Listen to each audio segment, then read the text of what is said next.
Hello dear students, आज हम plus two की एक्सरसाइज 3.1 मैट्रिक्स की जो पहली एक्सरसाइज है उससे रिलेटेड क्वेश्चंस करेंगे। इससे पहले यदि आपने हमारे चैनल को सब्सक्राइब नहीं किया है तो प्लीज़ सब्सक्राइब करें और शेयर करें ज़्यादा से ज़्यादा मैथ्स से रिलेटेड वीडियोस देखने के लिए। यहाँ पर जो पहला क्वेश्चन इस एक्सरसाइज का दिया है कि in matrix A write the order of matrix, number of elements and write the element like this. इसमें हमने बताना है कि इस मैट्रिक्स का ऑर्डर क्या है। ऑर्डर ऑफ मैट्रिक्स जो होता है वो होता है रो मल्टीप्लाई कॉलम।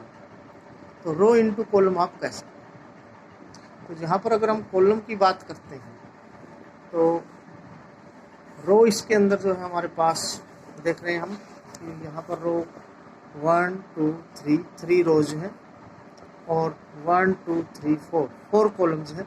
तो जो इसका ऑर्डर है वो 3 इंटू 4 है। ऑर्डर ऑफ मैट्रिक्स जो रहेगा वो रहेगा 3 मल्टीप्लाई 3 इंटू 4 हम इसको कह सकते हैं। द नंबर ऑफ एलिमेंट्स, इसके अंदर एलिमेंट कितने हैं तो रो की अगर हम मल्टीप्लाई करते हैं कॉलम के साथ दैट इज़ 12। तो इसमें जो एलिमेंट की संख्या होगी वो रहेगी 12। यहाँ पर ऑर्डर जो मैट्रिक्स का है वो 3 4 का है और जो इसका अगर हम बात करें कि नंबर ऑफ एलिमेंट्स वो जो इसके अंदर 12 है। अब नेक्स्ट क्वेश्चन जो इसने हमसे यहाँ पर पूछा है वो है कि राइट द एलिमेंट A13 को हमने लिखा। तो 13 का मतलब फर्स्ट रो 3 कॉलम। तो पहली रो हमारे ये है और थर्ड कॉलम ये है। A13 जो है वो 19। फिर हमने बताना है A21 यानी सेकंड रो और पहला कॉलम जो है वो 35 है। तो यहाँ A21 हो जाएगा 35। A33 3 row third column, third row ये हमारे पास होगा और तीसरा कॉलम जो यहाँ आ गया तो जो -5 है वो रिप्रेजेंट कर रहा है A33। अगर A24 निकालना है it means second row and fourth column. Second row ये हो गई और फोर्थ कॉलम ये आ गया। तो यहाँ पर जो एलिमेंट आया ये हो गया 12। इसी प्रकार से A23 second row third column, second row हो गई और थर्ड कॉलम में जो एलिमेंट हमारे पास आ रहा है वो है 5/4। इस प्रकार से आप इसके एलिमेंट्स को लिख सकते हैं। नेक्स्ट जो इसने क्वेश्चन दिया है question number 2, matrix has 24 elements, number of elements जो है वो 24। What are the possible order it can have and what if it has 13 elements. पहले तो हम 24 से क्या क्या ऑर्डर इसके पॉसिबल हो सकते हैं। तो जैसा कि हम पढ़ के आए हैं कि मैट्रिक्स एक रेक्टेंगुलर अरेंजमेंट है। तो रेक्टेंगुलर को हम 24 मल्टीप्लाई 1 लिख सकते हैं। 1 मल्टीप्लाई 24 इसका ऑर्डर हो सकता है। 2 मल्टीप्लाई 12 हो सकता है। 12 मल्टीप्लाई 2 हो सकता है। 12 रोज 2 कॉलम। इसी प्रकार अगर हम बात करें यहाँ पर 3 इंटू 8 हो सकता है, 8 इंटू 3 हो सकता है, 4 इंटू 6 हो सकता है, 6 इंटू 4 हो सकता है। ये पॉसिबल आउटकम जो हो गए ये पॉसिबल ऑर्डर इसके हो सकते हैं। 6 4 4 6 8 3 3 8 12 2 2 12 1 24 24 1। इस प्रकार से हम इसको अरेंज कर सकते हैं। नेक्स्ट इसी में इसने पूछा कि अगर एलिमेंट 13 है तो 13 के जो फैक्टर बन सकते हैं वो 13 इंटू 1 हो सकता है, 13 रो 1 कॉलम, या 1 रो इंटू 13 कॉलम। ये पॉसिबल ऑर्डर इसके हो सकते हैं। बिल्कुल सेम क्वेश्चन नेक्स्ट हमारे पास है। If a matrix has 18 elements, अगर मैट्रिक्स के अंदर 18 एलिमेंट हैं, what are the possible order it can have. तो 18 एलिमेंट की जो है 1 इंटू 18 प्रोडक्ट हो सकती है, 18 इंटू 1 हो सकती है और 2 इंटू 9 9 इंटू 2 हो सकता है, 3 इंटू 6 हो सकता है और 6 मल्टीप्लाई 3। ये पॉसिबल ऑर्डर इसके हो सकते हैं। इस प्रकार से आप राइट डाउन कर सकते हैं। अगर एलिमेंट 5 है तो 5 मल्टीप्लाई 1 हो सकता है और 1 मल्टीप्लाई 5। ये उसके ऑर्डर हो सकते हैं। ऑर्डर ऑफ मैट्रिक्स हम इस प्रकार से राइट डाउन कर सकते हैं। आगे जो बात आई है हमारे पास क्वेश्चन नंबर 4 के अंदर, construct a 2 cross 2 matrix A is equal to Aij whose element are given by Aij is equal to I plus j whole square by her element को आप इस प्रकार से रिप्रेजेंट करेंगे। तो जो 2 क्रॉस 2 की मैट्रिक्स हमारे पास है उसके अंदर एलिमेंट होंगे A11 A1 A21 A22। तो ये 4 एलिमेंट हमारे पास होंगे। यहाँ पर अगर हम A11 निकालना चाहते हैं तो पहला जो एलिमेंट हमारे पास आएगा दोनों जगह 1 1 रखेंगे, ये हो जाएगा 1 + 1 का होल स्क्वायर बाई 2 का स्क्वायर 4 आएगा 4/2 that is equal to A। अगर हम 1 2 निकालेंगे तो 1 + 2 होल स्क्वायर बाई 2 and 1 3 3 का स्क्वायर जो है 9 हो जाएगा 9/2। तो A12 जो हमारा रहेगा वो 9/2। A21 हम निकालेंगे तो 2 + 1 होल स्क्वायर बाई 3 का स्क्वायर जो यहाँ पर फिर 9 हो जाएगा 9/2। और A22 जब हम निकालेंगे that will be equal to 2 + 2 by 2 whole square. तो जो I + J है उसकी जगह हमने एलिमेंट को यहाँ पर पुट करते चले जाएंगे। 2 + 2 4 4 स्क्वायर 8 होगा 8/2 दैट इज इक्वल टू 4। तो जो मैट्रिक्स हमारे पास बनेगी उसमें जो पहला एलिमेंट है वो 2 हमारे पास आया हुआ है और सेकंड एलिमेंट 9/2 है, थर्ड एलिमेंट फिर 9/2 है और जो लास्ट एलिमेंट 2 वो 4 है। इस प्रकार से हम मैट्रिक्स को कंस्ट्रक्ट कर सकते हैं। नेक्स्ट क्वेश्चन जो इसने दिया है वो इसी से मिलता जुलता है कि आपने एक मैट्रिक्स लिखनी है जिसका एलिमेंट हर एक एलिमेंट जो रहेगा वो AIJ जो है उसको हम रिप्रेजेंट करेंगे I/J से। तो 2 क्रॉस 2 की मैट्रिक्स है तो उसके element A11 A12 A21 A22 ये रहेगा। तो जैसे हम A11 निकाल लेंगे तो I की जगह भी 1 J की जगह भी 1 1/1 1 हो जाएगा। A12 तो I की जगह 1 J की जगह एलिमेंट हो जाएगा 1/,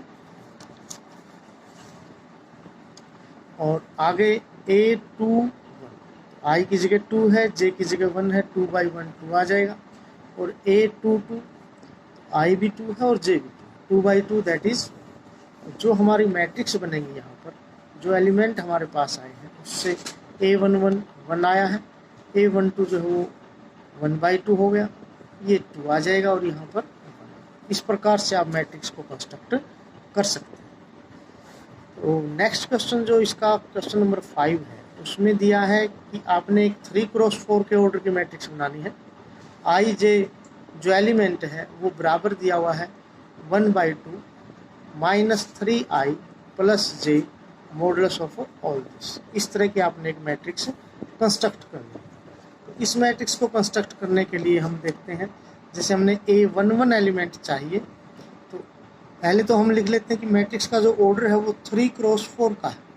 तो इसके अंदर हमें 3 रोज चाहिए A11 A12 A13 A14 और इसी प्रकार A21 A22 A23 A24 A31 A32 A33 A34। तो इस प्रकार की हमें मैट्रिक्स कंस्ट्रक्ट करनी है। तो 1 1 में 1/2 -3 × 1 -3 हो जाएगा +1। ये जो वैल्यू आएगी -2 आएगी लेकिन मॉडुलस है तो +2 हो जाएगी 2/2 दैट इज इक्वल टू 1। तो पहला एलिमेंट हमारा 1 हो जाएगा। इसी प्रकार अगर हम 1 2 निकालते हैं सेकंड एलिमेंट निकालते हैं 1/2 -3 × I 3 हो जाएगा प्लस J की जगह 2 रखेंगे तो -1 आएगा लेकिन बाहर जब मॉडुलस से निकालेंगे तो वो +1 हो जाएगा, वैल्यू आ जाएगी 1/2। फिर हम निकालते हैं 1 3 1/2 -3 + 3 that is equal to 0। A14 1/2 I की जगह 1 रखेंगे -3 की 1 से मल्टीप्लाई -3 और प्लस J की जगह 4 यहाँ 1 आएगा, बाहर जो वैल्यू आएगी वो पॉजिटिव ही रहेगी तो ये वैल्यू हो जाएगी 1/। इसी प्रकार A21 हम निकालेंगे तो 1/2 2 × -3 जब हम करेंगे -3 की 2 से मल्टीप्लाई करेंगे ये रहेगा -6 + 1 मॉडुलस से बाहर जो वैल्यू आएगी -5 पॉजिटिव 5 हो जाएगी 5/2। इसी प्रकार A22 हमने वैल्यू निकालनी है तो A22 जो वैल्यू आएगी वो है 1/2 3 2 = 6 + 2 तो that will be equal to -4 बचेंगे, प्लस के 4 बाहर आएंगे, 4/2 वो वैल्यू आ जाएगी हमारे पास 823, तो वो आएगा 1/2 -6 + 3, तो यहाँ -3 आएगा 3/A24। इस प्रकार से 24 की जो वैल्यू आएगी हमारे पास वो रहेगी 1/2 -6 + 4, -2 + 2 हो जाएगा, बाहर निकलेगा पॉजिटिव वैल्यू बन जाएगी, मॉडुलस है, यहाँ आ जाएगा 1 A31। तो जब हम यहाँ i की जगह 3 रखेंगे तो 3 3 जा 9 + 1, तो ये आएगा -8/2, पॉजिटिव वैल्यू बाहर आएगी, मॉडुलस से बाहर निकालेंगे तो 8/2 दैट इज 4। A32, तो A32 की जो वैल्यू रहेगी वो रहेगी -9 + 2, तो -7 that is 7/2। A33 1/2 -9 + 3 -6 that is +6/2 and that is equal to 3, and A34 1/2 -9 + 4 -5, modulus value है तो पॉजिटिव 5/2। तो जो मैट्रिक्स हमारे पास बनेगी, जो वैल्यूज हमारे पास आई है उससे जो ए मैट्रिक्स बनेगी वो हमारे पास जो पहली वैल्यू थी वो थी 1, उसके बाद 1/2, फिर है हमारे पास 0 और फिर है 1/2। सेकंड रो का जो पहला एलिमेंट है वो है 5/2, सेकंड एलिमेंट है 2, थर्ड है 3/2 और फोर्थ एलिमेंट है वो 1। इसी प्रकार थर्ड रो का जो पहला एलिमेंट हमारे पास रहेगा मैट्रिक्स के अंदर A31 दैट इज 4, फिर है 7/2, फिर है 3 और फिर हो जाएगा 5/2। इस प्रकार से आप मैट्रिक्स को कंस्ट्रक्ट कर सकते हैं। नेक्स्ट जो क्वेश्चन इसमें दिया गया है, find the values of x, y and z। तो मैट्रिक्स को इक्वल रखना है, तो इसमें जैसे 5 क्वेश्चन का सेकंड पार्ट है कि x + y, यहाँ 2 है, यहाँ 5 + z है, यहाँ x y है, all this is equal to 6 2 5 8। तो कंपेरेबल मैट्रिक्स है, जब उन दोनों के ऑर्डर सेम होगा तभी उन दोनों की तुलना की जा सकती है। तो यहाँ से हम देख रहे हैं x + y जो है वो जो है पहले एलिमेंट के बराबर होगा, यानी 6 के बराबर, तो 2 तो 2 के बराबर है ही। 5 + z जो है वो 5 के बराबर, तो 5 + z जो है वो 5 के बराबर है। तो यहाँ से हम देख सकते हैं कि z इज इक्वल टू जो आएगा वो 0 आएगा। फिर x y जो है वो दिया हुआ है 8। अब x y 8 दिया हुआ है, x + y 6 है, तो इसको आप अगर कंपेयर करेंगे 4 + 2 6 होते हैं, 4 and 2 जो है वो 8 होते हैं। x की वैल्यू अगर हम 4 रखेंगे तो y की वैल्यू 2 आ जाएगी, अगर x की वैल्यू 2 रखेंगे तो y की वैल्यू 4 आ जाएगी। इस प्रकार से आप इनको कंपेयर करके वैल्यूज इनमें से फाइंड आउट कर सकते हैं। तो जो नेक्स्ट क्वेश्चन है वो भी बिल्कुल ऐसा ही है, जैसे क्वेश्चन नंबर 7 यहाँ पर दिया गया है कि a - b, जो पहला एलिमेंट है वो है a - b, और a - b को इक्वेट किया गया है यहाँ -1 से। a - b जो है वो बराबर हो जाएगा -1 के, और 2a - b जो है वो बराबर है 0। तो अब इनको अगर हम सोल्व करेंगे, यहाँ सब्ट्रैक्टिंग अगर हम करते हैं तो यहाँ से आ जाएगा -a बचेगा, इधर से -1 आएगा, a की वैल्यू जो है 1 आ जाएगी। a की वैल्यू जब यहाँ सब्सटीट्यूट करोगे तो 1 - b is equal to -1, -b is equal to -2, b की वैल्यू जो है 2 आ जाएगी। इसी प्रकार हम a की वैल्यू रखेंगे तो c की वैल्यू आ जाएगी। जैसे थर्ड जो एलिमेंट है 2a + c दिया हुआ है वो 5 के बराबर, तो a की वैल्यू हम निकाल चुके हैं, a की जगह हम 1 रखेंगे, 2 × 1 2 हो जाएगा, c की value 5 - 2 c is equal to 3 आ जाएगा। इसी प्रकार हम d की वैल्यू निकाल सकते हैं। aij जो है यहाँ पर दिया हुआ है, aij हमारे पास दिया हुआ है m × n is a square matrix.